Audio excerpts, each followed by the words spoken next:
Boa tarde, benvidos a esta sesión dos luns de Ateneo.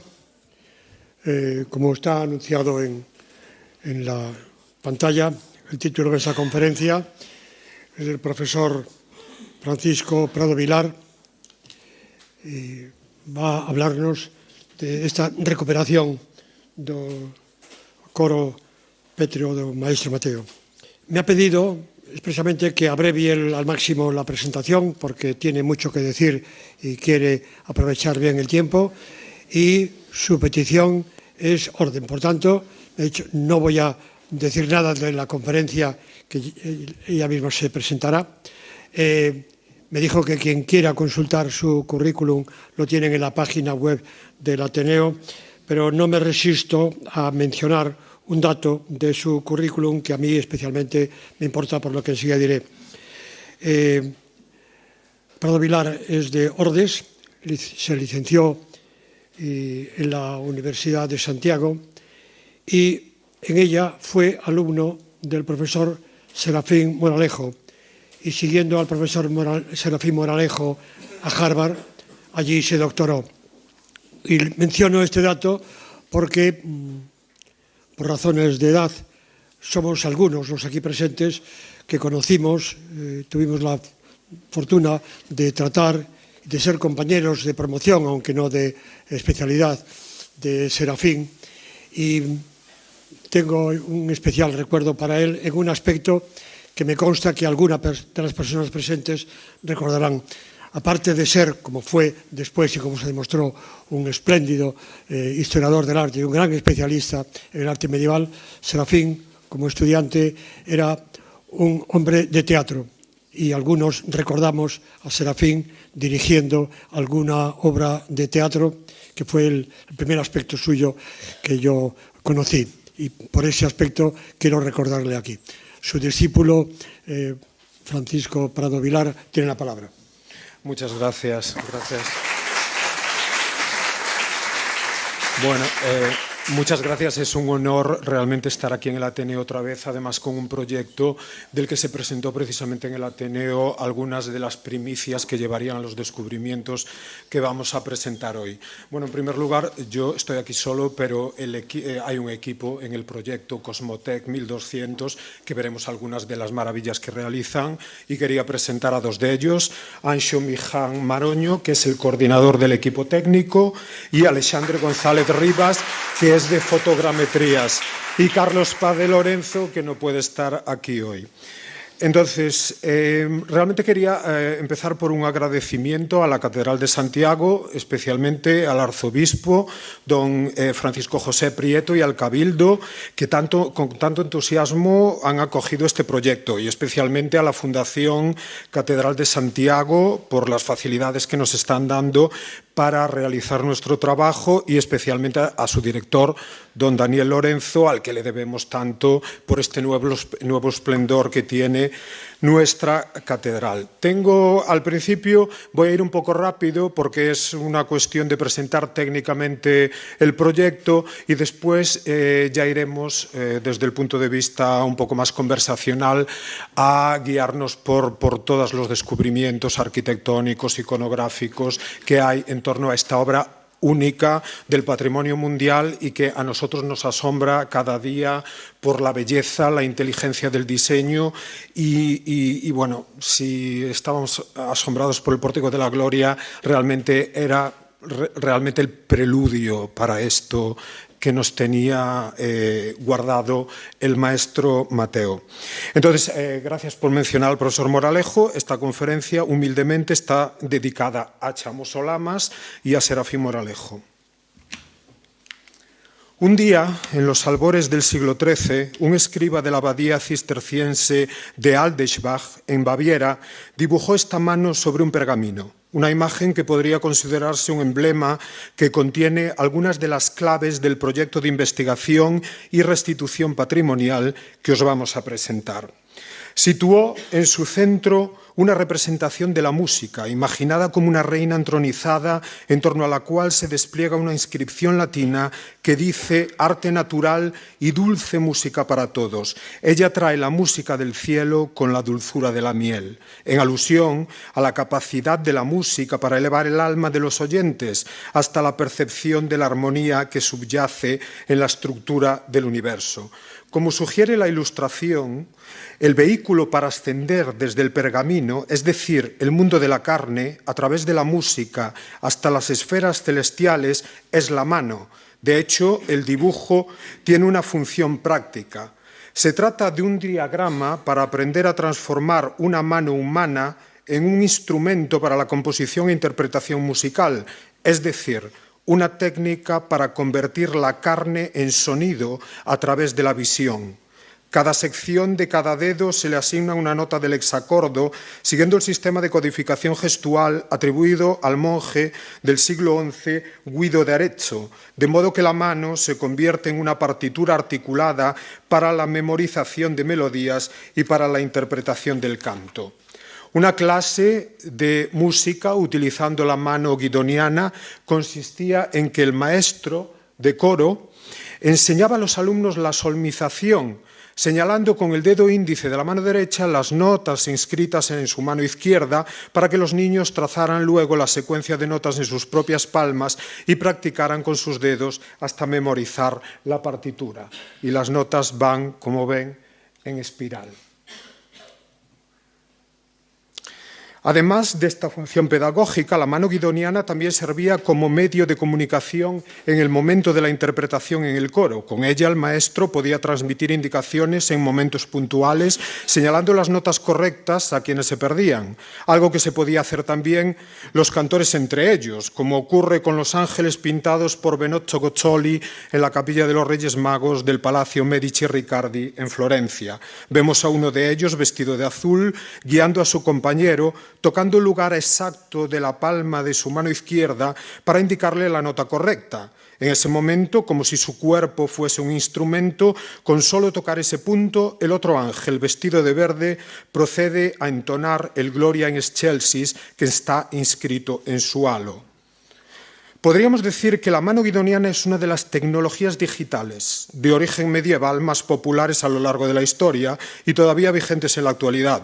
Resulta conmovedor ver cómo los gestos de los ángeles de Gozzoli se reproducen hoy en día en niñas de todo el mundo, enseñándoles a expresarse en el lenguaje común de la música, como la niña europea de la izquierda o la niña musulmana que participa en un programa educativo para comunidades desfavorecidas de Yakarta del Norte, que extiende su mano más allá del hijab para proyectar su voz. Y esta tecnología digital tan práctica y eficaz se desarrolló precisamente en ese largo siglo XII en el que se centra nuestro proyecto, un siglo que experimentó una revolución en el desarrollo de sofisticadas tecnologías de la memoria, la percepción, la cognición y la transmisión del conocimiento que eran activadas en entornos arquitectónicos imaginados como los edificios ecfrásticos diseñados por los maestros de la escuela de la Abadía de San Víctor en París o edificios construidos como las grandes catedrales y los coros que se encontraban en su corazón. Una revolución que curiosamente tiene notables paralelismos con la que estamos viviendo en la segunda década del siglo XXI, definida por la generación de metaversos digitales cada vez más sofisticados y el desarrollo de la inteligencia artificial. El proyecto que os presentamos responde a los retos y oportunidades que nos ofrecen estas nuevas tecnologías en nuestra labor de historiadores del arte, para ayudarnos a superar la distancia temporal y la fragmentación material que nos separa de esos monumentos del siglo XII que surgieron de la renovada vitalidad con la que pensadores, teólogos, arquitectos y artistas desarrollaron su techne, entendida como ese conocimiento superior aplicado a la producción material para comprender y recrear el cosmos. Cosmos, techne. Esas son las dos palabras que forman el acrónimo del proyecto Cosmotec 1200.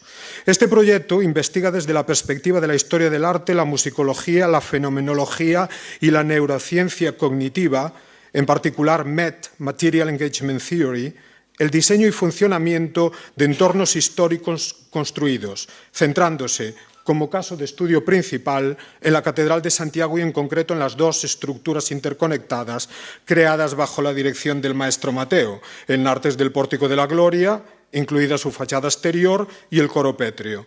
Ambos son monumentos únicos en su tipología y ejemplos paradigmáticos de las complejidades de esa revolución artística, científica y tecnológica que transformó el paisaje monumental de Europa en el horizonte del 1200. Este proyecto considera estos entornos arquitectónicos en su dimensión de maquinarias inmersivas, diseñadas para generar experiencias cognitivas multisensoriales que dan lugar a la producción de información procesable y tienen la capacidad de inducir modos de comportamiento y de esta forma influenciar la vida de las personas y los procesos históricos. Fundamentalmente, Cosmotec 1200 estudia cómo la experiencia de estos sofisticados espacios performativos influye en los sujetos que interactúan con ellos, configurando aspectos de su aprendizaje perceptivo, su capacidad de decisión y sus habilidades creativas. Para lograrlo, una parte esencial del proyecto es el desarrollo de modelos digitales inmersivos de última generación, como el que veremos hoy, basados en investigación histórica y arqueológica de vanguardia, que permitan recuperar la experiencia multidimensional de cada espacio construido y procesar datos de forma interactiva. Fundamentalmente, Cosmotec 1200 pone la tecnología más avanzada al servicio de la investigación histórico-artística de vanguardia, y durante la ejecución del proyecto ambos vectores se desafían mutuamente para ampliar sus posibilidades y horizontes científicos. Empezaré con la investigación histórico-artística de vanguardia. Desde el punto de vista de la historia del arte, la Catedral de Santiago es un caso particularmente rico para explorar todas estas cuestiones gracias a la extensa campaña de investigación y conservación llevada a cabo por varios equipos a lo largo de las 2 últimas décadas, en especial el equipo de 12 científicos en conservación, historiadores del arte, arquitectos, musicólogos, que tuve el privilegio de dirigir y donde se han podido alcanzar una nueva visión del Pórtico de la Gloria en su realidad material, técnicas constructivas, diseño escenográfico, dimensiones simbólicas y efectos fenomenológicos. Entre los hitos alcanzados que presenté aquí en mi primera ponencia en el Ateneo, se encuentra la primera reconstrucción completa de la fachada exterior, que incluye la restitución de todas las esculturas desprendidas de ella en época posmedieval a sus ubicaciones e identidades originales en la escenografía envolvente diseñada por el maestro Mateo, o el primer y más completo estudio histórico y técnico de las distintas capas de policromía aplicadas a su conjunto escultórico a lo largo de los siglos, un estudio magistral de Carlos Nodal, perfilando sus contextos históricos, motivos decorativos, materiales y técnicas empleadas y ofreciendo por primera vez hipótesis sobre su autoría. Sixto de Frisia y Tristán de Taboada, autores de la segunda policromía hispano-flamenca del Pórtico, o Manuel Arias Varela, de su magnífica restauración historicista de la policromía del Pórtico en el siglo XVIII.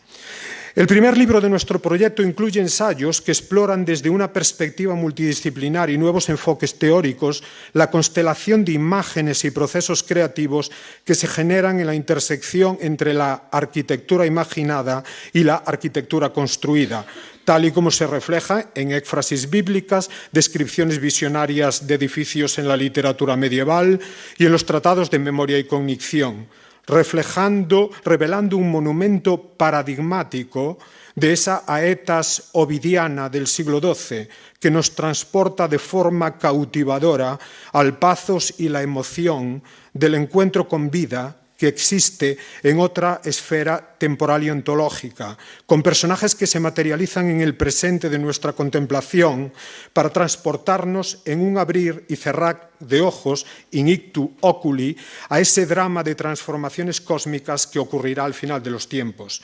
Voy a comentar brevemente sobre algunos aspectos de este proceso porque es esencial para la investigación que llevamos a cabo en el contexto de Cosmotec 1200.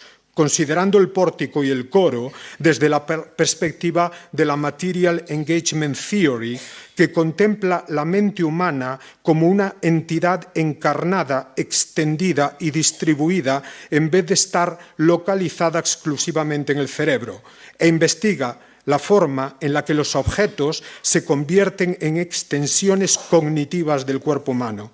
En efecto, desde el punto de vista estético, el Pórtico de la Gloria es vegetación petrificada o granito que asume la vida orgánica de las plantas, como si la piedra estuviese animada por una savia que circula por su interior, propulsando su crecimiento hasta formar ese ecosistema exuberante en el que se sustentan sus habitantes.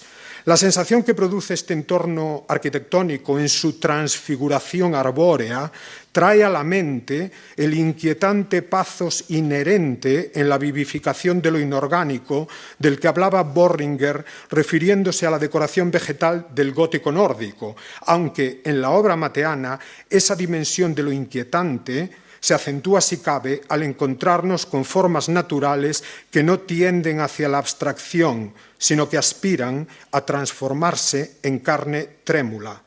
En efecto, un efecto que nosotros hemos denominado, invocando la capacidad metamórfica del proteo ovidiano, como naturalismo proteico.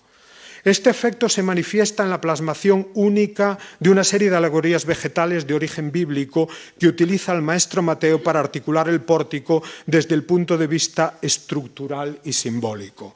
La más conocida de ellas es el árbol de Jesé, que desde el parteluz vertebra todo el conjunto, pero hay otras que nosotros hemos analizado en el libro, como la apocalíptica visión del río de la vida que emana del trono de Dios y el Cordero e irriga toda la ciudad, haciendo que se transforme en una selva exuberante, o la alegoría de la palmera, procedente del comentario de Beato, donde el autor compara la vida de los justos con ese árbol.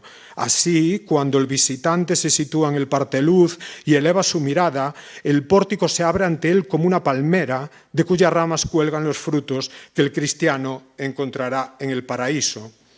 También analizamos en nuestra investigación y recreamos en Cosmotec 1200 los procesos por los cuales este escenario envolvente se activa, con la presencia del espectador, por medio de una compleja coreografía de miradas y gestos que lo interpelan y con la representación del viento, cuyas corrientes y flujos están cartografiados en los pliegues de los paños de las figuras. En efecto, el diseño de lo que Avi Warburg llamaba el accesorio en movimiento está definido con precisión y brillantez en el conjunto escultórico del pórtico, de forma que el espacio construido se integra en su entorno natural al verse afectado por las condiciones atmosféricas del paisaje que lo rodea. Si esta nueva visión del pórtico, que emerge de nuestro trabajo previo, plantea un caso de estudio excepcional para explorar esta construcción y funcionamiento de entornos arquitectónicos monumentales en el horizonte del 1200 desde la perspectiva de la musicología, fenomenología, neurociencia cognitiva, una oportunidad todavía más extraordinaria nos la ofrece el coro pétreo, debido a los últimos hallazgos arqueológicos y a los descubrimientos sobre su programa iconográfico y su configuración escenográfica, parte de los cuales presenté ya aquí en el Ateneo. Durante las obras de restauración de la cripta del pórtico, acometidas entre el 17 y el 21, se hallaron numerosas piezas del coro, entre ellas varios fragmentos arquitectónicos de partes hasta ahora desconocidas y una serie de relieves que representan la matanza de los inocentes. La restitución de estas piezas a su probable lugar original en la fachada del coro permite profundizar en la magistral planificación escenográfica diseñada por el maestro Mateo para los diferentes espacios de la catedral, adaptando su ornamentación escultórica a la topografía litúrgica del templo y trazando sendas de conexión visual entre ellos para que los fieles en sus desplazamientos pudiesen aprehender intuitivamente las conexiones teológicas entre episodios bíblicos. Además, revela que la fachada del coro podría haber servido como telón de fondo para la representación de dramas litúrgicos del ciclo de Navidad, como la Interfectio Puerorum, de cuya escenificación tenemos documentos contemporáneos, como el que se encuentra en el compendio de Fleury, donde indica que los niños cantores que interpretan a los inocentes deben procesionar vistiendo túnicas blancas, en alusión a los mártires del libro sexto del Apocalipsis, exactamente como aparecen vestidas algunas de las figuras del coro mateano que ven aquí, como estas que pueden ver ahora en pantalla con la policromía reconstruida. Además, los nuevos descubrimientos sobre el programa iconográfico de los sitiales del coro, decorados con microarquitecturas flanqueadas por las efigies de jóvenes cantores que exhiben el uso de la técnica para aprender, componer e interpretar el canto litúrgico, conocida como mano guidoniana, con la que abrimos esta conferencia, revelan que el coro mateano es un ejemplo excepcional para investigar las tecnologías de la memoria, la percepción y la cognición que hicieron posible ese fenómeno crucial en la historia cultural europea que se conoce como la emergencia de la polifonía. En este sentido, el coro compostelano es extraordinario, no solo por ser el único coro superviviente que es estrictamente contemporáneo con este fenómeno, sino por estar directamente conectado por vínculos de patronazgo e intercambios musicales con el centro donde se produjo, Notre Dame. No por casualidad, la composición polifónica más antigua de la Escuela de Notre Dame, el Conductus con Gaudium Catholici de Albertus Parisiensis, se encuentra en el Códice Calistino. Con motivo de la ceremonia de reapertura de la Catedral francesa, numerosas publicaciones hicieron eco de la importancia de la Escuela de Notre Dame para la historia de la música, glosando la labor de los primeros compositores de polifonía, lo que se llama organum, como Albertus, Leonino, Perotino, y declarando que el restaurado edificio gótico es por ello un espacio fundamental para entender la música de Occidente. Sin embargo, los cantores de esa primera generación de la Escuela de Notre Dame nunca vieron un coro construido en su catedral, ya que las obras del actual edificio gótico solo habían avanzado hasta el deambulatorio, retrasándose la construcción del coro hasta la segunda década del siglo XIII, que es de cuando son estos fragmentos que acaban de descubrir en Notre Dame, en torno a 1230. En cambio, es en Santiago donde se construyó el coro que ellos hubiesen soñado y que refleja el universo tecnológico, visual y sonoro que acompañó la emergencia de la polifonía, gracias a estos canónigos y cantores compostelanos que se formaron en París y cuyas efigies hallamos cinceladas en piedra por los escultores del taller del maestro Mateo.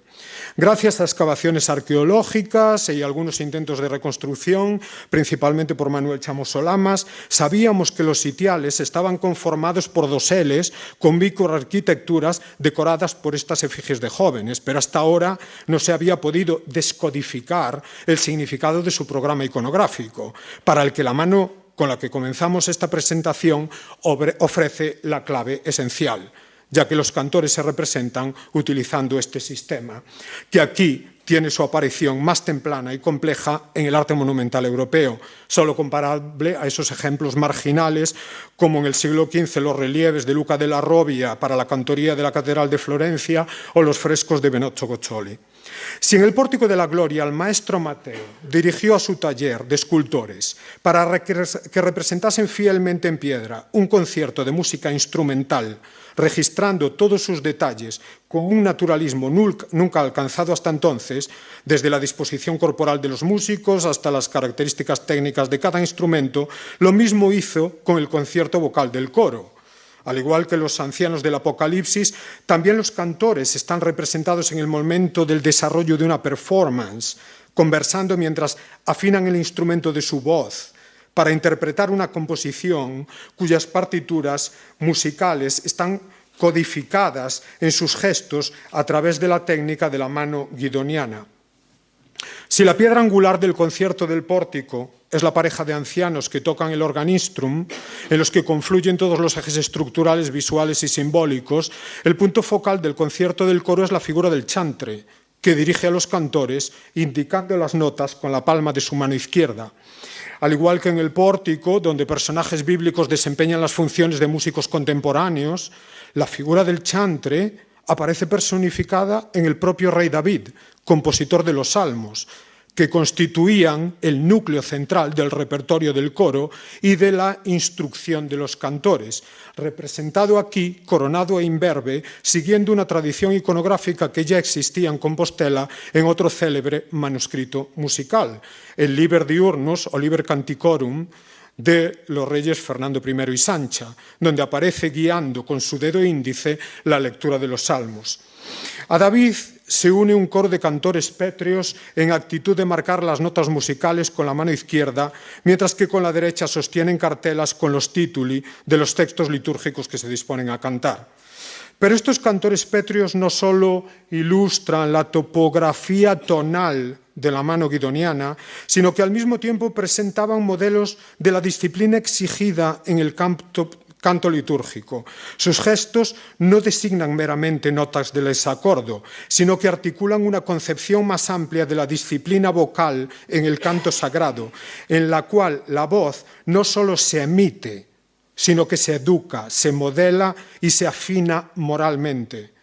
En este sentido, sus posturas reflejan no solo posicionamientos escalares, sino un principio más profundo, que es el del modus vocum, el modo o manera de producción vocal, tal como lo articulan autores medievales como Guido de Arezzo o Johannes Affligimensis. Modular correctamente la voz no era simplemente una cuestión de decoro musical, sino una práctica de disciplina moral y espiritual. Entrenar la voz era entrenar la percepción, la intención y controlar el deseo. Esta noción fue popularizada por Johannes Affligimensis, quien afirmó que los modi son así llamados por moderando o modulando, porque por medio de ellos el canto es moderado, es decir, gobernado, o modulado, es decir, compuesto. Para él los modi configuran no solo la estructura de la melodía, sino también la disposición moral del cantor. Cada modo evoca una postura afectiva particular. El primer modo se mueve con peregrinaciones lentas y ceremoniosas, el tercero con un trote severo y casi altivo, el quinto cae súbitamente sobre la final y el séptimo salta hacia adelante espectacularmente. Desde esta perspectiva, los modus funcionan como gramática tanto musical como moral, un sistema que guía no solo la voz, sino el yo, en un proceso de crecimiento espiritual. La secuencia se abre con una figura que marca ut, que es como el do, el primer tono del hexacorde y punto de partida del canto modal. Lo que aquí se señala no es simplemente una nota para ser emitida, claramente ut. Lo que ven ahí son imágenes, capturas de clases de mano guidoniana. No son mi mano haciendo lo mismo que la escultura, son notas de mano guidoniana. En el contexto pedagógico medieval, ut no era solo un inicio melódico, sino formativo. Como primera sílaba del sistema, exigía claridad de articulación y economía de aliento, virtudes que reflejan la disposición moral del cantor, humildad, atención y mesura. Su formulación sugiere no solo un carácter musical, sino una ética del comienzo. La primera nota como paso deliberado hacia la conformación del alma a través del canto. Esta cualidad de ut como origen y disposición halla una resonancia en la caracterización de los modos de Johannes Affligimensis, quien describe precisamente el primer modo como un moverse con lentas y ceremoniosas peregrinaciones. En este sentido, este gesto inicial tiene un paralelo sonoro en una de las composiciones más emblemáticas del Códice Calistino, el himno Dum Pater Familias, que abre precisamente sobre ut, el hexacordo natural. Compuesto como un himno de peregrinos, su estructura silábica y procesional estaba destinada a acompañar el movimiento colectivo del cuerpo y de la voz. Así, la figura del cantor no solo instruye, inaugura. La mano abierta se convierte en índice e invitación a cantar, a recordar, a ascender. Es en sí misma una señal del tránsito del sonido hacia el sentido, del gesto carnal hacia los gestos de una carnalidad transfigurada de los ángeles.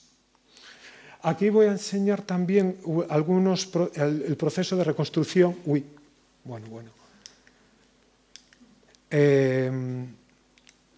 Esto es lo que queda de esta figura. ¿Ven? Esto es como funcionamos. Sacamos la fotogrametría, como ven en la reconstrucción de finales de los 90, pegaron el fragmento original a estas prótesis graníticas, que no son muy favorecedoras. Nosotros digitalmente quitamos la prótesis granítica y le colocamos una cabeza de un cantor mateano, de otro de los cantores, que se adecua perfectamente a esta figura. O sea que lo que ven aquí es una anastilosis mateana. Todo es original, pero reconstruido. Y aquí ven que tenemos suerte, que lo que se conserva es la mano. Y voy a ir muy rápido con los otros, podría hacer una explicación de cada uno, pero aquí ven la complejidad de la colocación de los dedos para marcar el re del hexacordo natural, tal cual aparece aquí. Aquí ven la reconstrucción de policromías.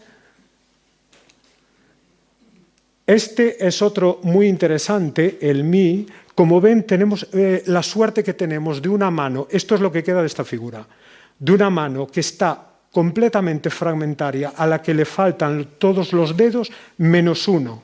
Y este dedo nos da la pauta exacta de la nota que estaba marcando. Y aquí hacemos lo mismo. Aquí ven como en la reconstrucción de los años 90 encajan el fragmento original, que es este, a las prótesis modernas, y nosotros lo que hacemos de nuevo es la fotogrametría, quitamos las prótesis modernas y le colocamos exactamente una cabeza mateana de otro cantor que es como gemelo de este. O sea que tenemos ahí una restitución totalmente arqueológica. Aquí ven otra de las notas. Esto, por cierto, está aquí porque se cambiaron algunas diapositivas. Esto se supone que no está aquí. Tenemos problema con el PowerPoint. Esto no se supone que está aquí. Estamos analizando esta, ¿no? Que es Sol, que está en platerías. Esta también está mal, pero esta también, a ver si hay suerte. Bueno, esta es la de Sol, la de antes, ¿no? La ven reconstruida. Y miren qué interesante, este es otro caso. Este fragmento está en el lapidario de la catedral. De nuevo, falta todos los dedos de la mano, pero justo el dedo que conservamos nos da la pauta exacta de la nota que estaba marcando. Ocupando sus lugares en el maravilloso escenario diseñado por el maestro Mateo, los jóvenes cantores compostelanos no solo veían al propio David realizando las funciones de chantre, sino a trasuntos pétreos de sí mismos inmortalizados en el ejercicio de su arte, unos en el duro proceso de aprendizaje y memorización de textos y melodías para los que la mano guidoniana era una herramienta fundamental, otros apoyando la mano en la cintura, como harían durante las largas recitaciones de pie, y otros colocando sus manos en el pecho, siguiendo las indicaciones de que debían cantar desde el corazón, para transformar su cuerpo en el perfecto instrumento de salvación, un corpus organicum en el que el cuerpo físico, la carne, es el instrumento y el alma su intérprete. Por ello, la decoración del coro tenía una dimensión pedagógica, funcionando como un speculum cantorum que les mostraba modelos de la perfecta ejecución de su tarea y del valor de sus cantos en la liturgia, que aunque efímeros, quedaban grabados en piedra sub specie eternitatis. Durante el oficio divino, las voces de los cantores activaban a sus trasuntos pétreos, transformando el coro en un escenario encantado, capaz de generar una variedad de experiencias multisensoriales en las que se difuminaban los límites entre el arte y la vida. El coro mateano era un verdadero organum en las dos concepciones del término, un complejo instrumento de producción sonora por ecos y reverberaciones y a la vez un organismo sinestético en el que las modulaciones del sonido se continuaban en las ondulaciones de la piedra y donde el ornamento melismático de la polifonía encontraba su referente visual en las policromías iridiscentes del conjunto escultórico. El coro no debe entenderse como un mero espacio funcional para el canto del oficio divino, sino como un entorno inmersivo que modulaba la percepción y generaba conocimiento a través de la experiencia corporal y sensorial. Como ha señalado Michel Serres, la percepción no opera a través de facultades aisladas, sino que emerge como una experiencia continua, vibratoria y encarnada. El cuerpo, escribe, es una melodía, suena, resuena, responde, no se ve, no se escucha, se experimenta. De esta forma, el coro, al igual que el corpus organicum del cantor, no era un receptáculo pasivo, sino un ecosistema resonante, un agente cognoscente que participaba activamente en la producción del saber. El coro no contenía el canto sagrado, lo hacía cuerpo. Como el cuerpo de los cantores, el coro suena, resuena y responde, generando un conocimiento que no se abstrae, sino que se habita, que no se representa, sino que se vive, en la vibración compartida entre piedra, color, gesto y voz. En esta clave, la resonancia, como ha planteado Veit-Erlmann, no es simplemente un fenómeno acústico, sino una epistemología relacional, un modo de conocimiento en el que el sujeto y el mundo se co-constituyen a través de una vibración compartida. El canto litúrgico entonces no se transmite como instrucción, sino que se manifiesta como atmósfera, como copresencia encarnada que envuelve, forma y transforma. Color, piedra, gesto, voz convergen en este sistema sinestético. El color no adorna, vibra. La piedra no contiene el sonido, lo refracta, lo transforma en carne trémula. Lejos de ser un fondo arquitectónico, el coro, con su ornamentación musical, que nosotros hemos definido como naturalismo proteico y isocromatismo, conforma una atmósfera activa, una ecología sacra donde el canto no era solo audible, sino tangible, envolvente. En su Metafísica de la Mistura, Emanuele Coccia ofrece una clave fértil para pensar este tipo de espacialidades inmersivas. La planta, escribe, encarna el lazo más íntimo y elemental que la vida puede establecer con el mundo. Bajo el sol y las nubes, mezclándose con el agua y el viento, su vida es una interminable contemplación cósmica, aceptando todos los matices hasta fundirse con el mundo, hasta coincidir con su sustancia. A la manera de un organismo vegetal, el coro no se limita a contener el sonido, lo absorbía, lo metabolizaba y lo redistribuía en todos los planos de la experiencia sensible. El coro entonces no conservaba el sonido, lo generaba, no era archivo, sino acontecimiento. Entrar en él implicaba participar en un proceso cosmopoético, una creación del mundo modulada por una armonía sacra. Reconstruir hoy este coro no equivale, por lo tanto, simplemente a restaurar su forma material, sino a reactivar su potencia simbólica, sensorial y cognitiva.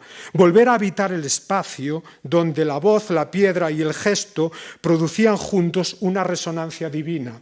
Y este es el complejo monumento que estamos reconstruyendo en Cosmotec 1200, partiendo de la catalogación y fotogrametría de todos sus fragmentos existentes para su posterior inserción en un modelo.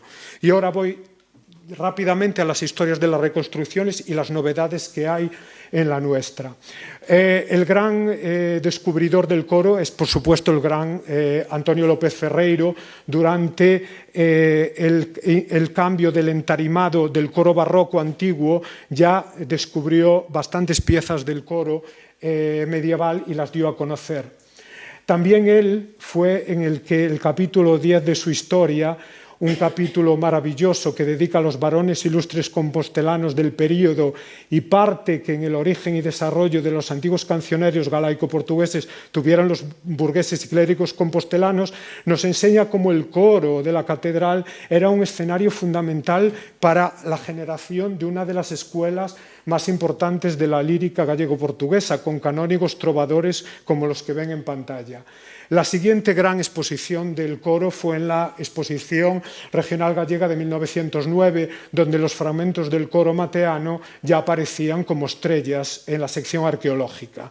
Pero el gran descubrimiento que daría una nueva visión de todo el coro fue el de Manuel Chamoso Lamas, cuando en 1945 quitaron el coro barroco y aparecieron muchos de los fragmentos fundamentales que constituyen las articulaciones sobre las que se procederá a reconstruir el coro mateano. La primera reconstrucción conjetural la realizó Pita Andrade en el 53, donde vemos algunas de las piezas y de las características que manejaremos en las diferentes reconstrucciones. Los doseles, los plafones, las arquerías caladas que él sitúa en el lienzo de cierre de los baldaquinos, que él imagina los estalos como baldaquinos abiertos con sillas de madera y que enlazarían la parte interior del coro con las naves laterales. Ven ahí la arquería calada y también el cierre exterior del coro con estos profetas y apóstoles que dialogan entre ellos. La siguiente gran reconstrucción basada en el modelo de Pita, pero con algunas variaciones, la realizó la primera reconstrucción física, de hecho, de un sitial, Chamoso Lamas para la Exposición Internacional de 1961. Y aquí ven que hay una serie de variaciones. Coloca una arquería ciega como base de lo que él imagina como una especie de trono pétreo en el que se sentarían los canónigos. Por lo demás, también vemos piezas fundamentales que los colocará en el lugar que le corresponden, como estos arquitraves, las vigas. Y vemos como también experimentará, por cierto, a Chamoso se le debe museografías monográficas sobre el coro, como esta maravillosa museografía que hizo ya en los años 60. Y vemos cómo experimenta con otros montajes del coro, con piezas diferentes. Por ejemplo, él se da cuenta de que hay doseles que tienen espacio para albergar figuras más amplias. Y él coloca en este dosel, por ejemplo, una figura de uno de los apóstoles, bueno, evangelistas en este caso, San Mateo, y vemos como por primera vez él también coloca figuras de los cantores. Aquí ven el original y la reconstrucción fotogramétrica. Y también hay otros nuevos descubrimientos que irán variando y enriqueciendo el conocimiento del coro. En el 65 se descubren estos dos doseles que son muy importantes porque son doseles de esquina que dan ya una medida de lo que sería la estructura del coro. Y vemos cómo aquí aparecen integrados las figuras de los cantores en el bloque mismo del dosel. Y vemos cómo él hace fotomontajes para darse cuenta de que estos dos doseles, se da cuenta él aquí, que no están hechos para estar asociados como aparecen en la fotografía. La siguiente gran propuesta será cuando Pita y Chamoso preparen la reconstrucción de dos doseles para la gran exposición del arte del 1200 en 1970 en el Museo Metropolitano de Nueva York. Y aquí vemos como hay bastantes variaciones. Vemos como Chamoso y Pita eliminan la arquería calada del lienzo del muro y la sustituyen por esta especie pues, de articulaciones cerradas. Y vemos como la arquería calada la pasan a dividir en la parte inferior lo que ellos continúan considerando que es la estructura preferible del coro, que son baldaquinos abiertos para albergar sillas de madera. Ven aquí. Después, la arquería ciega que él ponía como plinto de esta especie de trono granítico que desechó, la coloca de fondo de esta parte inferior de la configuración arquitectónica del estalo. Y él coloca estos paneles muy interesantes de estrellas perladas como fondos de lienzo de cierre de los baldaquinos. Aunque claramente no son de ahí, nosotros sí que sabemos de dónde son, que se los enseñaremos. Y él, al Metropolitan, al final, solo hay una reconstrucción parcial, pero realiza, Chamoso, la reconstrucción de dos sitiales, y esta será la exposición del Museo de la Catedral hasta 1985, con todos los fragmentos perfectamente cuidados y expuestos por parte de Chamoso. Y ven aquí esta esta escultura, la Reina Orante, que es una escultura estrella que fue el centro de la exposición del 61 y la gran protagonista del nodo que se le dedicó a la exposición. Pues esta escultura es fundamental, porque, como saben, ha habido una mínima controversia sobre la datación de la matanza de los inocentes, controversia que está ahora solucionada porque internacionalmente ya todos admiten la cronología que propuse yo, que por cierto es la misma cronología que propusieron los equipos arqueológicos que rescataron las piezas, que es la segunda mitad del siglo XII. Y como ven, esta es la cabeza de Herodes que apareció en las excavaciones de 2020, y esta es la cabeza de la Reina Orante. Y es que no es que sean solo del mismo estilo, es que son de la misma mano. Tienen la misma corona, los mismos ojos, lo único que cambia es la disposición de la boca. Y la Reina Orante, el problema es que nadie sabe que existe esta escultura. Era de las esculturas más bellas de la catedral, una escultura única que ya nos deriva a una elegancia casi gótica, y hoy la ven aquí encajada en una esquina de la reconstrucción, olvidada, cuando antes, esta es como la tenía Chamoso, la tenía enmarcada en una cortina roja, ¿no? Carmesí.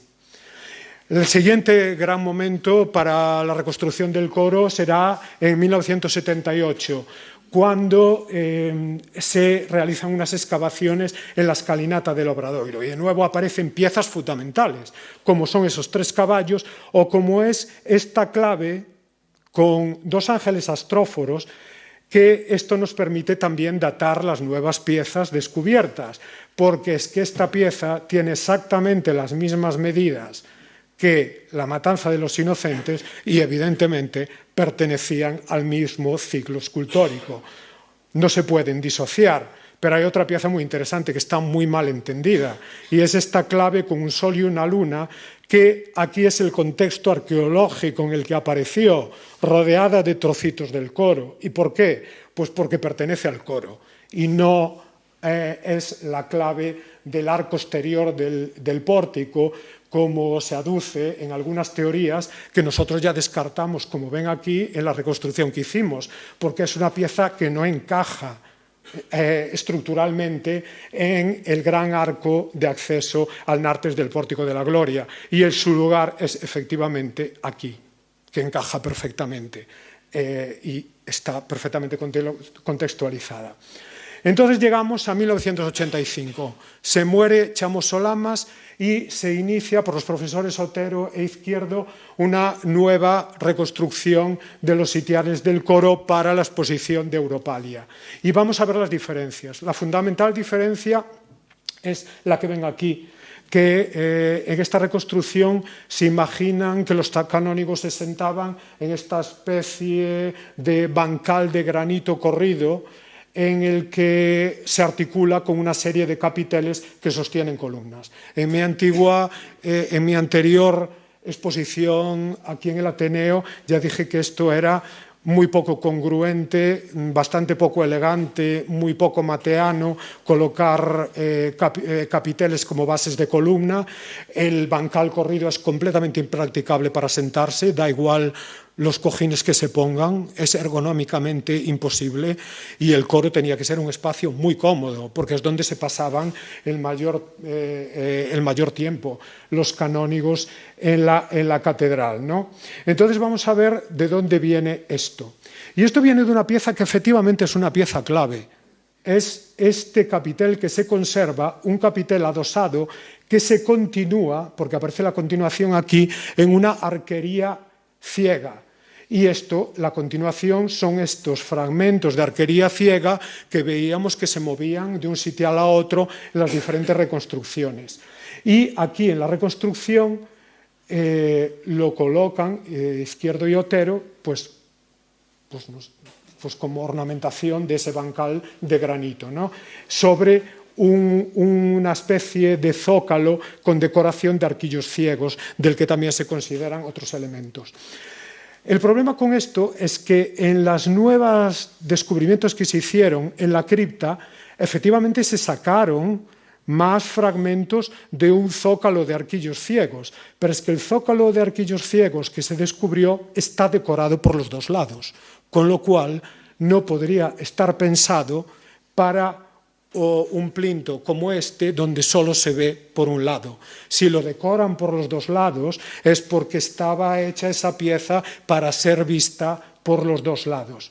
Entonces aquí es donde vamos ahora a desvelar cuál es la clave que nos da para nuestra composición de los sitiales el montaje del puzzle, que creemos que es definitivo, porque es que lo probamos con piezas originales, piezas fotogramétricas y ver cómo todo encaja. Aquí vemos dónde colocamos nosotros, como una especie de balaustrada, la arquería ciega. Bueno, aquí faltan elementos, pero vamos directamente a esto que funciona. Y de ese modelo es de donde sacamos esto aquí, que parece que estamos en otro universo. Pero es que lo que ven aquí es un montaje exacto con piezas fotogramétricas, como quien está montando con las piezas originales graníticas. Todo lo que está ahí encajado es porque las piezas originales encajan en este montaje.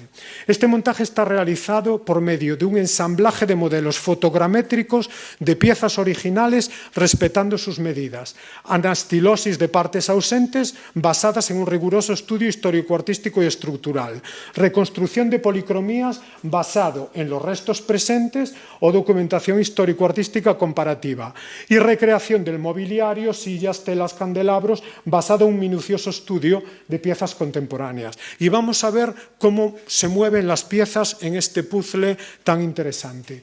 Aquí ven la pieza original, ¿no? Y aquí ven, nosotros sacamos la fotogrametría de esta pieza. Es exactamente. Y la ponemos donde tiene que estar, que es exactamente en la parte del lienzo que cierra el baldaquino. Y ahí tenía una articulación preciosa, totalmente mateana, en la que Mateo hace que se conecten los elementos espaciales de la arquitectura y se expanda el espacio creando una arquería ciega, que es como abrir el coro para que no sea muro, pero para que sea ventana, creando esta articulación tan maravillosa, ¿no? El zócalo también le sacamos una fotogrametría. Efectivamente, había piezas del zócalo con arquillos que eran solo hechas para ser vistas por un lado, y nosotros las colocamos como la plataforma de un baldaquino abierto que alberga cómodas sillas de madera. Y ven cómo lo colocamos aquí, que es la parte del zócalo que no está para ver. Y hay otro zócalo que es el que sostiene el balconcillo este que crea la arquería calada, que está hecho para ser visto por los dos lados, efectivamente. Está hecho para ser visto por los dos lados y está haciendo un eco con el zócalo interior. Y después, por supuesto, las arquerías caladas, que en la reconstrucción de los 90 las colocan como no sé qué, porque es que eso no son posabrazos ni nada, es por ponerlas en algún sitio. Nosotros las colocamos, efectivamente, como este elemento divisorio permeable que separa el coro alto del coro bajo. Y esto, curiosamente, una vez que se hace la investigación, se da uno cuenta cuando restituimos la imagen de un monumento perdido que habría visto mucha gente, como efectivamente hay gente en Santiago que a lo mejor lo plasmó en miniaturas. Y tenemos un manuscrito maravilloso que es el Tumbo de Toxo Soutos, que posiblemente se iluminó o aquí en la catedral o en Toxo Soutos mismo, y Toxo Soutos, como saben, está aquí al lado de Santiago, pero está patrocinado por canónigos compostelanos. Hay una relación integral con la catedral. Y curiosamente vemos esta miniatura y da la impresión de que es una estilización del coro mateano, tal y como nosotros llegamos a la misma conclusión. Vemos los mismos elementos estilizados, ¿no?, como una miniatura gótica, pero que están ahí, y seguramente el miniaturista evidentemente conocería el coro mateano en esa época. Y ahora vemos cómo nos basamos en una reconstrucción. Evidentemente no se conserva nada del lienzo que cerraba los los baldaquinos. Pero si analizamos miniaturas y también ejemplos comparativos de cómo se articulan pictóricamente los muros en las iglesias románicas, hay una presencia fundamental que son las cortinas pintadas, que aparecen en los ábsides de todas las iglesias románicas y que aquí irían perfectamente, precisamente, en relación a la dimensión esta de articulación como unas ventanas que se abren. Y los fondos lo mismo, es que este tipo de policromía abierta de un cielo que desmaterializa la piedra y que crea una ventana es lo que posiblemente tendría en mente el maestro Mateo. Y este es el mismo color cromático que se ve en el tumbo de Toxo Soutos, ¿no? En muchas miniaturas. Y aquí ven lo que les comentaba, de que están por todos los monumentos románicos las cortinas ficticias. Y dirán ustedes, ¿y qué cortina ficticia ponemos?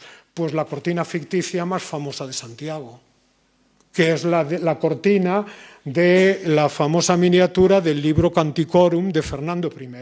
Entonces, simplemente para hacer una cortina que fuera arqueológicamente interesante y compatible con el coro y que además dé una oportunidad para expandir pedagógicamente mientras vemos este modelo de reconstrucción y les doy el argumento para cómo llegamos ahí, pues aquí la ven reproducida, ¿no?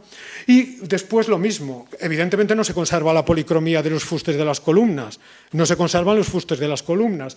Y entonces, ¿qué policromía utilizamos? Pues, por ejemplo, de un manuscrito contemporáneo, además de una miniatura mateana, de la época del maestro Mateo, que es el gran patrón de la obra, Alfonso IX. Y entonces aquí esto es el trabajo que tenemos de un montón de piezas. Ustedes vieron cantidad de plafones, no hay nada que sea repetido, es un trabajo ingente de fotogrametría de horas que aquí le debemos a Alex, la mayoría de ellas, de reconstrucciones de partes perdidas, reconstrucción de policromías hasta el más mínimo detalle y toda la investigación que va en la reconstrucción de policromías. Pero también ha habido, esto es las novedades en los sitiales, pero también cambia bastante la concepción arquitectónica del coro y aquí ven nuestra reconstrucción del coro y vamos a ver las principales diferencias. Estos son los defectos que nosotros vimos en la reconstrucción que se hizo en los años 90. En primer lugar, nosotros pudimos, gracias a que nos proporcionó la Fundación Catedral, unas mediciones en láser y vemos que el espacio es muy irregular. Y sin embargo, en la reconstrucción de los 90 se imaginaron un espacio totalmente, pues estrictamente geométrico y perfectamente medido, que no se ajusta, hay una serie de desbarajustes con lo que es la nave cuando tiene las medidas adecuadas. Después tiene muchos problemas. Por ejemplo, en esta reconstrucción, los dos sitiales principales, entre ellos el del arzobispo, quedan oscurecidos detrás de los pilares, bloqueando la visión del altar. La vía sacra es impracticable, porque es que es muy angosta y no facilita lo que sabemos por documentación para lo que se usaría, que sería para procesiones. Por otra parte, aquí sitúan 3 sitiales y es increíble porque otros 2 de los sitiales fundamentales, que son el del Chantre y el del Deán, son más pequeños que los otros sitiales. También es un problema. Y el acceso a la tribuna se realiza por esta única escalera que es completamente impracticable. Pues es que no cabe ni una persona. Entonces nosotros solucionamos todos esos problemas con las mediciones que hicimos. Por una parte, liberamos los sitiales principales, con una visión perfectamente articulada con la parte más sagrada de la catedral. Aumentó la vía sacra y ahora sí que puede servir para el desarrollo de procesiones. También eliminamos uno de los sitiales de aquí, manteniendo el mismo número de 36 sitiales que tiene que tener el coro alto y le dimos la entidad que merecen los 2 sitiales principales por los que encima se peleaba todo el mundo, que hubo unos líos impresionantes que aparecen en la documentación. Cuando nombraban a un obispo compostelano le quitaban el sitial al Chantre para sentar al obispo ahí, para investirlo, arzobispo. Y el chantre pues se cabreaba. Entonces era de los principales. Y realizamos 2 escaleras de acceso perfectamente practicables y que encima conectan con 2 espacios fundamentales para los que el coro era una parte neurálgica de conexión. Por un lado, el Panteón Real y por otro lado, el claustro, que ahí había un montón de conexiones entre Panteón Real y coro en procesiones. Y por otra parte, aumentamos sustancialmente la tribuna, que era una parte, como veremos, muy importante. Ahora es una tribuna amplia que sería una parte fundamental del coro, donde estarían posiblemente los niños de coro también, como está documentado en otros coros como el de Notre Dame. Y vemos también cómo cambia totalmente la parte exterior, porque en la reconstrucción de los 90 esto se imaginaba como un muro cerrado, de nuevo algo no mateano. A Mateo no le gustaban los muros, le gustaban los espacios conectados y permeables. Y nosotros vemos que había aquí unos espacios abiertos que también creaban esa dimensión aérea y móvil del espacio de la catedral, que no era como quien tuviera un bloque mural en el medio de la nave, todo lo contrario, era un espacio abierto y permeable. Y aquí es donde encajan perfectamente estas piezas tan increíbles, tan ornamentales, y que curiosamente volvemos a Antonio López Ferreiro, que nadie le hizo caso cuando él dijo, cuando publicó una de ellas, fragmento del sófito de las tribunas que rodeaban el antiguo coro. Y nosotros, antes de ver esto, ya llegamos a aquella conclusión después de horas, días, meses de destrozarnos la cabeza con los paneles de estrellas perladas, que al final nos encajaban efectivamente aquí. Y nos dimos cuenta de que esto, sófitos, es la parte inferior de tribunas, y esto lo tuvo que poner López Ferreiro porque los debió de encontrar en el lapidario con una nota, porque es demasiado exacto cuando López Ferreiro no vio el coro. No vio el coro mateano. ¿Cómo se puede decir algo tan claro y tan específico, fragmento del sófito de las tribunas que rodeaban el antiguo coro? Esto es porque estaba una nota en algún sitio que no se conserva, porque efectivamente son de ahí. Y aquí ven toda la estructura, y aquí ven los niños cantores, y también otra parte muy importante. Nosotros bajamos considerablemente la altura a la que se sitúan las esculturas, porque en el coro pétreo, como vemos, los agentes carnales, la gente, proyectaban su vida en sus trasuntos pétreos. Los niños cantores se situaban detrás de los cantores pétreos. ¿Y qué hacían las esculturas de profetas y apóstoles conversando entre ellos? Pues eran los referentes pétreos de los canónigos que estaban dentro del coro.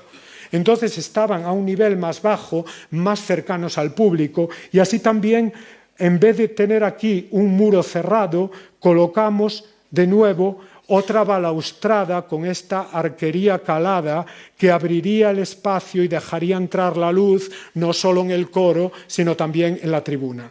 Otra diferencia fundamental, la vía sacra. Esto, como ven, si se abstraen y miran esto es una construcción rarísima. Es como quien amontona piezas sin ton ni son, ¿no? ¿Cómo se puede amontonar 2 arcos trilobulados, uno encima de otro? Y nosotros analizamos las piezas arqueológicamente y son piezas con historias arqueológicas totalmente diferentes. Esta es la parte original, esta que la publicó López Ferreiro, que la descubrió cuando cambió el entarimado del coro barroco y que aquí le añaden una prótesis de este lado. Pero esta otra pieza no tiene ningún tipo de documentación arqueológica. Izquierdo y Otero dicen que la encontraron en el lapidario y vemos que ellos la colocan una apilada encima de otra.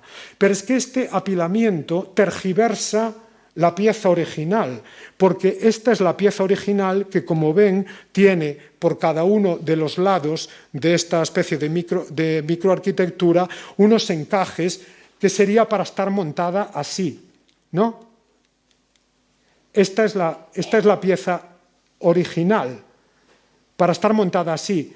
Pero en la reconstrucción de los 90 realizan una copia falsificada para hacerla encajar aquí, cuando esa pieza no tiene que encajar ahí, ¿no? Entonces, ¿cuál es nuestra solución? Pues nuestra solución es que efectivamente creemos que esa pieza sí que pertenece ahí, era la entrada a la vía sacra, bueno, la entrada y salida, la visión de la conexión con el pórtico, y aquí colocamos, por razones que explicaré en estos momentos, porque una cosa del coro, claro, nosotros tenemos ahora un esqueleto de piedra, pero había una maquinaria en torno al coro, sabemos que tenía campanas, seguramente tenía lámparas móviles de subida y bajada, lo que hoy se conserva en la catedral, que es el botafumeiro, como ese artilugio habría 1000 pequeños, sobre todo en el coro, ¿no? Que la iluminación del coro es muy importante y es también otro descubrimiento importante. Y ahora veremos cómo nosotros lo colocamos aquí y situamos precisamente ahí una lámpara que lo que se haría es que este sería un plafón de madera que para diferentes momentos del día se bajaría la lámpara para iluminar el coro y también servía como tramoya para una serie de teatros litúrgicos. Y ven aquí documentación que hay cantidad de elementos comparativos en manuscritos de la época, de lámparas de aceite colgadas precisamente en estos arcos trilobulados. Una de las más interesantes es esta prácticamente contemporánea, un poco anterior, vamos, es como un dibujo que podría haber hecho el taller del maestro Mateo cuando pensaron el coro, que es del leccionario de Silos y representa una Visitatio Sepulcri. Pero como ven, en la Visitatio Sepulcri, que era un drama litúrgico que se representaba en Navidad, aquí posiblemente se inspiraron en tramoyas existentes que existían para representar este drama, porque aquí si ven el ángel está exactamente en una estructura escenográfica arquitectónica, tal y como nos dicen las indicaciones de los dramas litúrgicos, que se tenía que subir el niño vestido de ángel y todo esto. O sea que nosotros nos basamos en todos estos elementos. Y efectivamente, curiosamente, del siglo XII, el único fragmento musical de un drama litúrgico que se representaría en Santiago, que se conserva, es la Visitatio Sepulcri. O sea que sabemos que en el coro mateano se representaba el drama de la Visitatio Sepulcri. Y la iluminación es algo también interesantísimo, porque analizando todos los elementos del coro, vemos que la iluminación se compone de dos elementos fundamentales. En la parte de los sitiales sería a base de candelabros. Pero la iluminación de la tribuna era fascinante, porque estamos prácticamente seguros de que se iluminaban con lámparas de aceite, colocadas una lámpara de aceite detrás de cada dosel. Y efectivamente, por eso los doseles están calados, para que pase la luz durante el día y para que se ilumine durante la noche. Entonces, ¿qué tiempo tengo? Muy mal. Bueno, acabamos en cualquier momento, ¿eh? Ahora lo básico está cubierto. Voy un poco rápido. Entonces, pues ¿quién diseñó todo esto? Pues una mente privilegiada, pero que se puede perfectamente contextualizar, porque el maestro Mateo, ¿quién era el maestro Mateo? Era alguien que no era clérigo, pero era alguien con una conexión integral con la catedral. Tenía que tener una conexión integral familiar con el cabildo, porque si no, nunca le permitirían que realizase su inscripción con su nombre en la portada principal de la catedral. Era alguien parte de la familia. La única forma en la que se entiende el maestro Mateo, la dimensión musical, la sofisticación teológica, el nombre magíster, es con algo que encima está documentado en estudios sociológicos. Y es que el maestro Mateo posiblemente se formó como niño de coro en la catedral, en la escola Cantorum Cathedralicia. Y curiosamente, en los estudios sociológicos de la Escuela Catedralicia de Notre Dame se sabía que los artesanos que estaban trabajando en la construcción de la catedral llevaban a sus niños a estudiar en la Escuela Catedralicia y eran niños de coro. Y esto explica todo el maestro Mateo, porque como también publicamos en el libro, el maestro Mateo posiblemente era santiagués, posiblemente era hijo de un arquitecto de la primera o de un artesano de la primera etapa de la catedral, posiblemente se fue a Francia ayudado de becas como estas que daba el Cabildo para irse a estudiar a París y a otros lados, y por eso cuando volvió tiene por una parte un amor inmenso por la música, un amor inmenso por el coro, un conocimiento que le proporciona su educación en el coro, y vemos aquí que efectivamente el maestro Mateo también, como explico, no voy a meterme aquí en lo que significa la gestualidad, pueden leerlo en el libro El Pórtico de la Gloria, Arquitectura, Materia y Visión, pero también el corazón como lugar del ingenio, de la creación, es muy importante, que ahora vemos como el maestro Mateo, cuando mira el coro, está mirando su biografía, está mirando su cuna. Allí es donde surgió y donde empezó el proceso de generación, de crecimiento espiritual e intelectual que le proporcionó la Schola Cantorum hasta llegar a realizar este monumento tan sofisticado que es increíble, pero que se puede contextualizar históricamente. Yo puedo seguir un poco más. ¿Qué tiempo? ¿Cómo estamos? 10 minutos. Vale, claro, es que es muy interesante toda la parte de reconstrucción de las policromías, ¿no? Voy a enseñarles, por ejemplo, el proceso de esta figura. Esta es la fotogrametría, no se conserva policromía ninguna. Entonces, ¿qué decisiones adoptamos? Pues adoptamos, ¿se deja sin policromar? Eso sería absolutamente anacrónico. O se policroma con una policromía contemporánea mateana y aparte así puede servir la escultura como elemento pedagógico, ¿no? Y como ahora les voy a explicar cuál es la primera policromía del pórtico. Todo esto es primera policromía del pórtico, desde los motivos ornamentales hasta los colores. Ven aquí, esto es Pórtico de la Gloria, estos cuadrilóbulos que nosotros los colocamos aquí. 3 puntos de la primera policromía del Pórtico de la Gloria. Lapislázuli, primera policromía del Pórtico de la Gloria. Lapislázuli, y lo vestimos exactamente como este ángel. Lapislázuli y algo que también Carlos Nodal enfatizó, y es el carácter vanguardista de la policromía del Pórtico de la Gloria, donde por primera vez se representan textiles contemporáneos como estos que ven aquí, que encima son transparentes, no como las policromías estas de colores planos que se daban en el románico, ¿no? Y aquí ven como en el estudio de Carlos Nodal los compara con los textiles con los que se vestían arzobispos de la época, que son estos textiles de origen almohade que se encontraron en muchos arzobispos, y esto se representa exacto en el Pórtico de la Gloria, y esto es lo que nosotros utilizamos aquí de decoración de este personaje. Y después, evidentemente, una investigación exhaustiva de manuscritos contemporáneos donde se conserva todo el color. Aquí, por cuestiones pedagógicas, porque a mí me gustaba y así lo decidimos, evidentemente, él no llevaría una mano guidoniana tan lujosa como esta, llevaría solo las notas escritas, pero nosotros le pusimos esa. Y miren otro caso, esta es la escultura que está en Platerías, y esta es la representación, ¿no? Una de las cosas fascinantes, cuando nos dimos cuenta a la hora de policromar, es la complejidad increíble de las vestimentas. Pero todas están diseñadas como en el pórtico, exactamente, no hay nada fuera de sitio.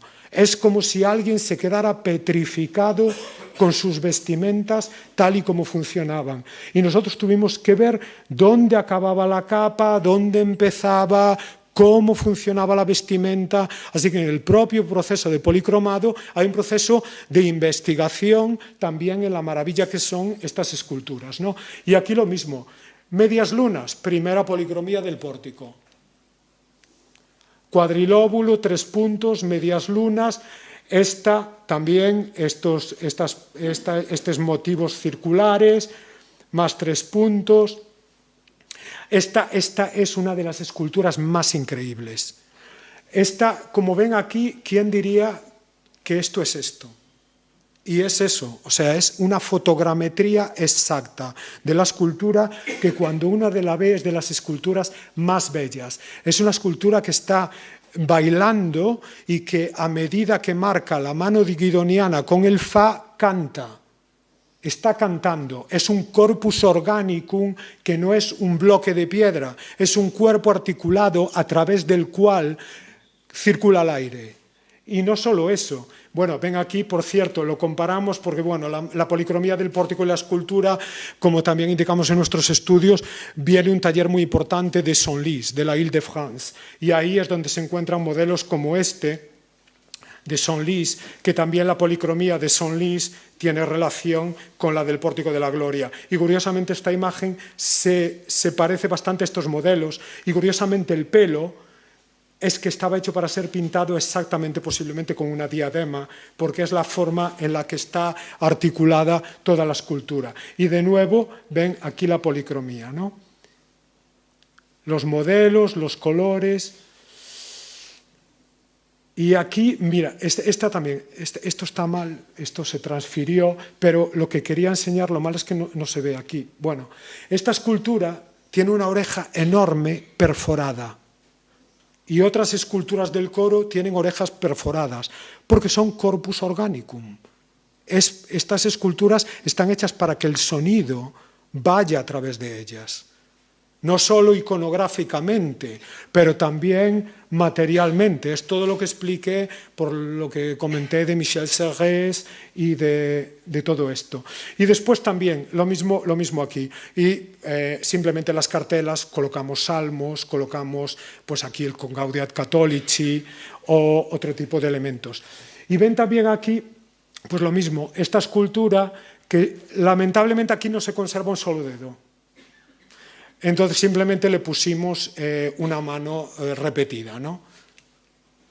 Y después ven otras esculturas fascinantes, como estas, que es lo que le comentaba, que el coro pues tiene estas petrificaciones de actitudes de los cantores del momento, ¿no? Y algunos están con la mano en la cintura, en posiciones que para quien se dedique a cantar no solo son importantes para estar mucho tiempo levantados, pero para proyectar la voz.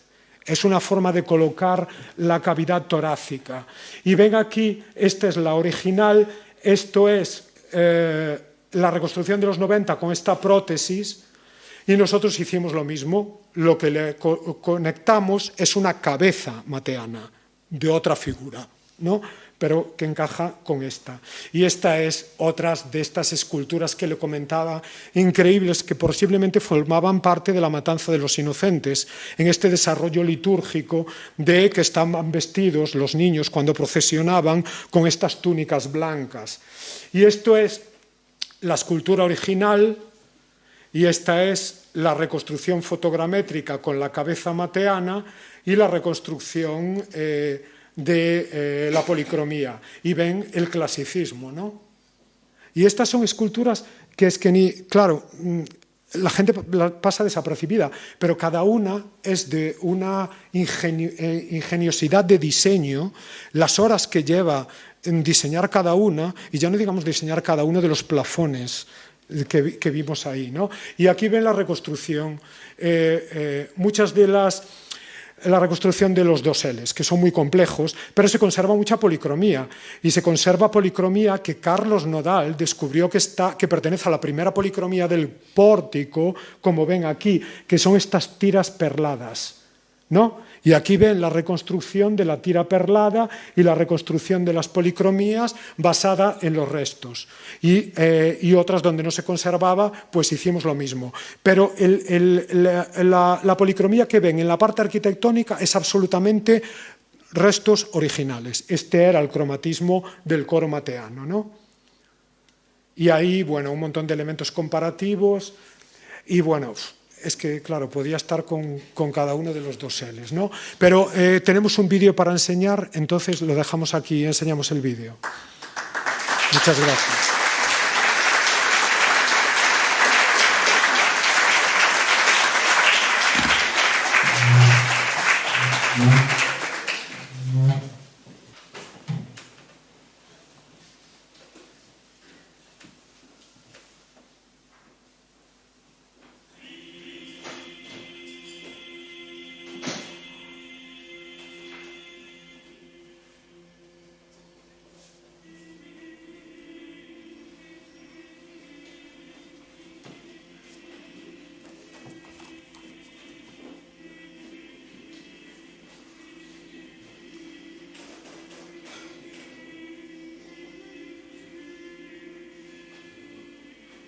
Ahí ven la iluminación que les comentaba. Es que así el coro actuaría como una gran linterna en el centro de la catedral, iluminando toda la catedral de noche.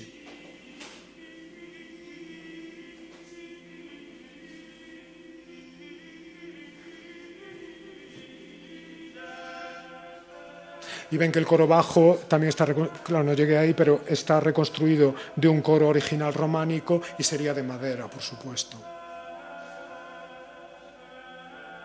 Ahí ven la conexión, cómo se abre el espacio, lo permeable que era, con la luz, la vía sacra, con la lámpara también reproducida de elementos contemporáneos, los candelabros también reproducidos de candelabros de Limoges, que habría en todas partes. Y aquí ven.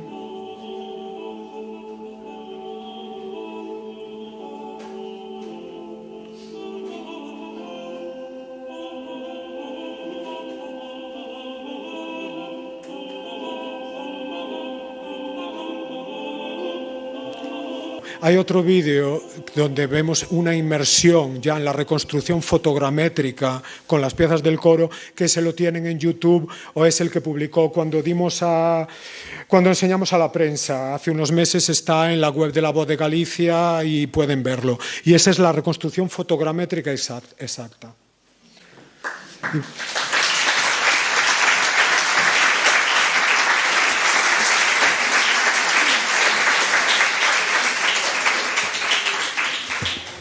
Muchas gracias, profesor Prado Vilar, por esta espléndida y fascinante reconstrucción. Y ahora, aunque andamos mal de tiempo, pero es obligado en las sesiones del Ateneo dar la palabra al público para que pregunte, objete, plantee, y el conferenciante le responderá a lo que puedan preguntar. Gracias por la conferencia erudita. Mire, eu voto de menos un par de cousas que creo que son importantes. Unha sección de implantación do coro na estructura columnaria da catedral. É dicir, como se implantou desde o punto de vista estructural, arquitectónico e constructivo. O sea, é unha pregunta como se construiu. Sí. Non tanto os aspectos simbólicos, os pictóricos, sino os aspectos arquitectónicos, porque non estamos ante un monumento, sino estamos ante unha arquitectura moi complexa. A catedral que ten un coro. Primeira pregunta. Segunda, interésame a atribución tan segura que facedes a Mateo, poñería en duda, porque non tivo tempo. É dicir, cando superada a Torre de Cresconio, co que todo se implantaba, que quedaba paralizada a catedral, el retoma un pouco máis tarde, nótase perfectamente na sillería cando el retoma, unha arquitectura moito máis fina. Bueno, e emplázase con un problema que sabían xa desde Diego Peláez, a caída da cripta de 8 metros. Ten un problema estructural, a Torre de Cresconio, logo as cuadrillas de traballo que el tivo que implantar, el e o enlace dos muros norte e sur da catedral con o propio pórtico, tremendamente. Mais a atribución que se lle fai el tamén da reforma dos óculos, dos hastiales do transepto norte-sur, máis o coro, que vai en marcha atrás. Ti eres capaz de encaixar cronolóxicamente esa enorme tarefa en unha persona chamada Mateo? Eu o vexo imposible. Como arquitecto, incapaz. Por moi magistral que fora, imposible. Logo convendría empezar a clasificar os Mateos que en torno á figura del, como os Aristóteles en torno á figura de Aristóteles, foron apuntados como obras magistrales delas. E esta investigación debería de levar a eso. Porque evidentemente eu creo que iconográficamente, do punto de vista simbólico e do punto de vista pictórico, aqueles que estivemos tanto tempo mirando o proceso de restauración do pórtico, a verdad que faime dudar esa colorística tan potente que ten, que lle dades ao coro, que aparece na primeira capa da restauración do pórtico. E por último, estou convencido que os profesores Otero e Perrín, se hubieran contado cos medios que hoxe tendes, os que temos, seguramente farían de outra maneira.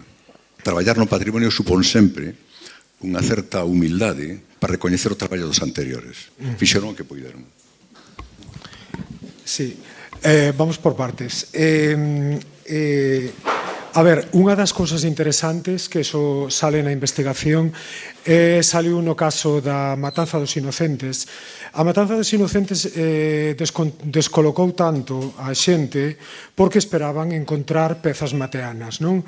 Entón encontraron unha escultura con un estilo que non era a coiné mateana que coñecemos.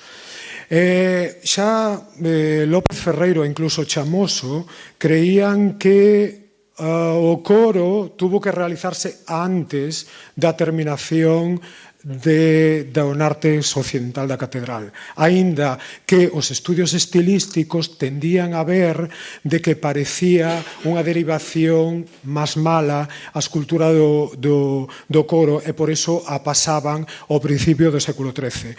Pero isto non é creo eu como funcionaba o taller do mestre Mateo. Cando o mestre Mateo lle dan os cartos para finalizar a catedral en 1168, en ese momento el xa era un arquitecto asentado, non? Xa tería unha certa edad, porque senón non confían en alguén para darlle eso. En ese momento é cando se empeza a xestar todos os talleres que despois confluirán a creación desta coina mateana, non? Entonces, o que indican a Matanza dos Inocentes é moi interesante, porque eu estou de acordo en que tuvo que ser antes o coro que o nártex, porque é que o coro é fundamental para unha catedral, é a vida da catedral. E aparte, estructuralmente, efectivamente, o coro poderíase construir antes porque o edificio tiña que asentarse de outra forma e aí era máis fácil empezar a construir, non? O que indica a Matanza dos Inocentes é os talleres que traballaron para o maestro Mateo antes de que se formara a coiné mateana. Entón, na miña análise estilístico da Matanza dos Inocentes, trazo a talleres de Silos, de Tudela, sabemos no Pórtico que hai talleres que veñen da Ile-de-France, o sea, dentro do estilo mateano hai moitos estilos diferentes. O que encontramos no coro é precisamente esos estilos antes de 2 décadas de traballar xuntos e que crearan un estilo máis unificado que aparece no Pórtico. Xa por iso, eu xa creo que o coro é anterior ao pórtico, inda que isto concebiuse todo como un conxunto. E aí é onde vamos cantos Mateos hai. Mateo hai un. O sea, outra cousa é que Mateo vira a obra acabada. Pero tal e como está pensado orgánicamente, simbólicamente, lumínicamente, coro, pórtico, eso é imposible que teñan 4 arquitectos. Isto ten que haber un diseño planificado que despois executaríase en varias fases. E, de feito, falando de canto durou Mateo, cando morreu Mateo, pois eu teño unha teoría. Eu creo precisamente que porque se poñen os dinteles do pórtico en 1188 e porque se fai como esa homenaxe tan increíble ao maestro Mateo, pois creo que ese ano morreu o maestro Mateo. Eu creo que hai algo de funerario na inscripción dos dinteles do Pórtico da Gloria. Eu creo que el deixou precisamente todos estes elementos diseñados. Sobre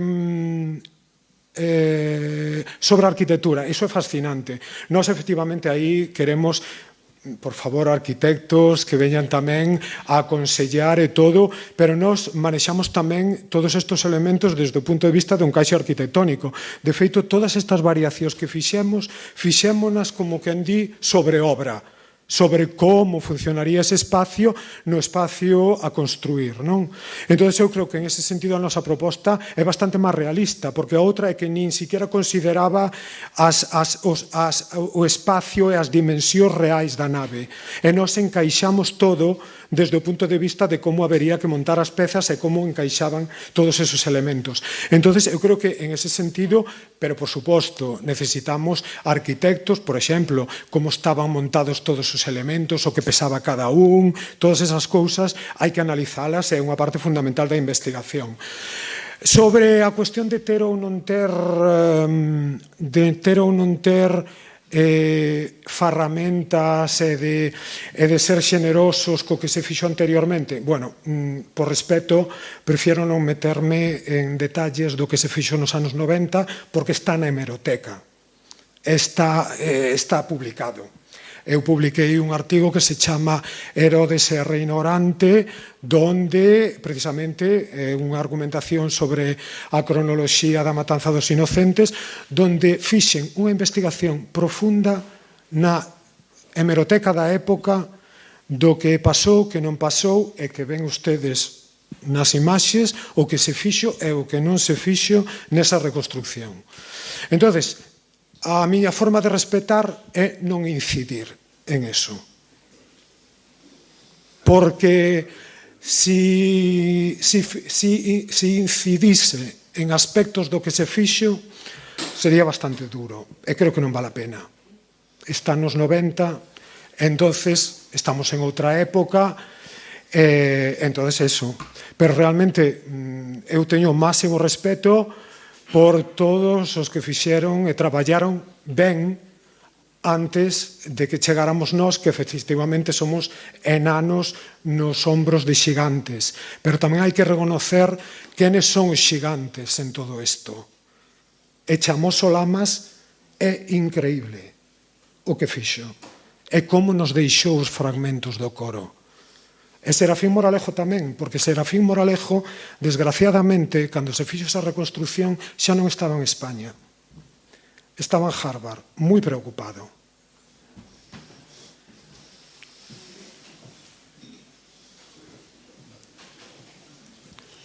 Bueno, os colores. Sí, os colores, a ver, a primeira policromía do pórtico, os azules son moi azules. O sea, os colores son moi potentes. Pero os colores non é un problema, porque o bo que nos ofrece a tecnoloxía é que podemos cambiálos. O sea, isto é unha ferramenta pedagóxica. Podemos incluso estudiar como se policromou ao largo do tempo. Podemos, sin afectar as pezas orixinais, facer todo tipo de variacións.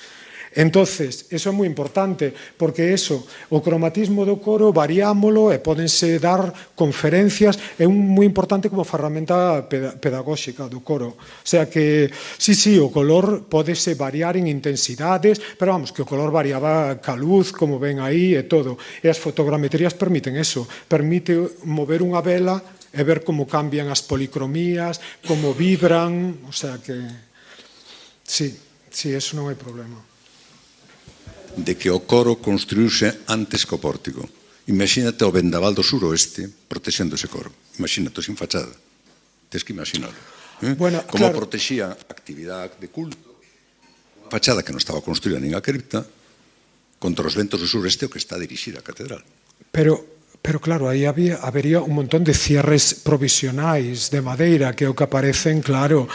Por exemplo, as imaxes que mostrei das reconstruccións da evolución en fases de Notre Dame, eso todo funcionaba por cierres de madeira que cerraban totalmente o espacio. Bueno, eu únicamente agradecervos o voso entusiasmo investigador, animarmos a seguir por ese camiño e a seguirnos dando pois este tipo de conferencias que nos ilustran acerca da nosa propia historia. Por tanto, moitísimas gracias.